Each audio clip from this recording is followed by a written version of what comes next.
Hi, it's Jennifer, your favorite OT, again with another activity. During this time of crisis, we decided going to Sam's Club was a great idea and buying tons of eggs. So I have this huge carton, and now I'm going to use it to help develop fine motor skills.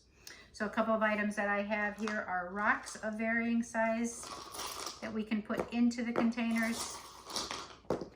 I have some penne pasta that we can put into the container, and I have some pom-poms here. So one activity is that they can use this for sorting.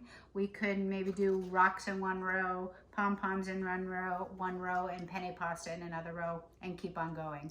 We could color code the bottom and get pieces of paper or different colored pom-poms so that they could put them in according to color. What this really works on is the ability to use our pincer grasp, which comes in around 12 months, to go in and pull out the items. It's very difficult to use a whole hand grasp to get these tiny items in here. You could use Fruit Loops or Cheerios, lots of options. The other idea, OTs call it squirreling and desquirreling for in-hand manipulation skills, and it is the ability to pick up an item and put it in your hand. Pick up an item and put it in your hand so that you're squirreling several items in your hand at one time, and it works on in-hand manipulation skills. And then the reverse, if we were to put them back into. So I have the item in my hand, I push it up to my index finger and my thumb to put it into the container.